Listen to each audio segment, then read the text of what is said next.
ഈ 70-ാം വയസ്സിൽ കമലഹാസന് ഇത് എന്തിൻ്റെ കേടാണ് എന്നാണ് ചില ആരാധകർ ചോദിക്കുന്നത്. അതിന് കാരണമുണ്ട്. പ്രേക്ഷകർ ഏറെ പ്രതീക്ഷയോടെ കാത്തിരിക്കുന്ന കമലഹാസന്റെ ചിത്രമാണ് തഗ് ലൈഫ്. ഇപ്പോൾ അതിൻ്റെ ട്രെയിലർ പുറത്തിറങ്ങിയിരിക്കുകയാണല്ലോ. സമ്മിശ്ര പ്രതികരണമാണ് ട്രെയിലറിന് ലഭിക്കുന്നത്. ചിലർക്ക് ഇഷ്ടപ്പെടുന്നുണ്ട്, ചിലർക്ക് ഇഷ്ടപ്പെടുന്നില്ല. എന്നാൽ ട്രെയിലറിൽ കാണിച്ച ചില രംഗങ്ങൾ ഇപ്പോൾ വലിയ വിമർശനമാണ് ഉയർത്തുന്നത്.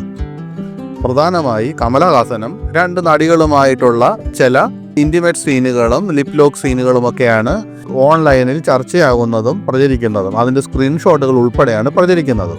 നീണ്ട 37 വർഷങ്ങൾക്ക് ശേഷമാണ് കമലഹാസനും മണിരത്നവും ഒരുമിക്കുന്നത്. ആ സിനിമയാണ് തഗ് ലൈഫ്. കമലഹാസനൊപ്പം സിലംബരസനും ചിത്രത്തിൽ പ്രധാന വേഷത്തിൽ അഭിനയിക്കുന്നു.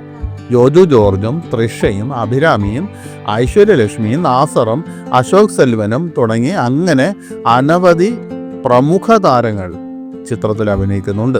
1987 പുറത്തിറങ്ങിയ ഒരു ക്ലാസിക്കൽ ചിത്രമായിരുന്നു നായകൻ.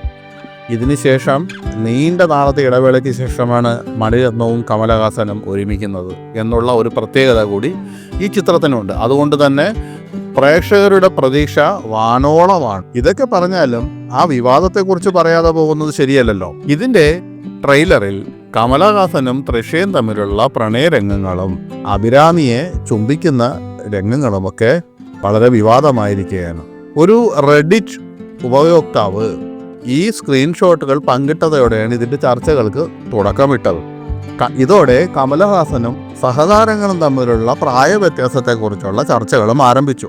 കാരണം കമലഹാസന് 70 വയസ്സായി, തൃഷയ്ക്കും അഭിരാമിക്കും 42 വയസ്സായിരുന്നു. ശ്രുതി ഹാസനേക്കാൾ തൃഷയ്ക്ക് വെറും 3 വയസ്സാണ് കൂടുതൽ എന്നാണ് റെഡിറ്റ് ഉപയോക്താവ് അദ്ദേഹത്തിൻ്റെ അക്കൗണ്ടിൽ കുറിച്ചത്. 30 വയസ്സിൻ്റെ വ്യത്യാസം. അതേസമയം കമലഹാസനെ പിന്തുണച്ചും ചിലർ രംഗത്ത് വരുന്നുണ്ട്. ട്രെയിലറിൽ കാണിച്ച കമലഹാസനും അഭിരാമിയും തമ്മിലുള്ള ലിപ് ലോക്ക് രംഗത്തിന് വലിയ വിമർശനം തന്നെയാണ് ഉയരുന്നത്. തൃഷയുമായുള്ള ഇൻറ്റിമേറ്റ് സീനുകളും അതേപോലെ വിമർശനത്തിന് പാത്രമായിട്ടുണ്ട്. എന്തൊക്കെയായാലും ഈ 70-ാം വയസ്സിലും താൻ മോശമല്ലെന്ന് തെളിയിക്കുകയാണ് കമലഹാസൻ.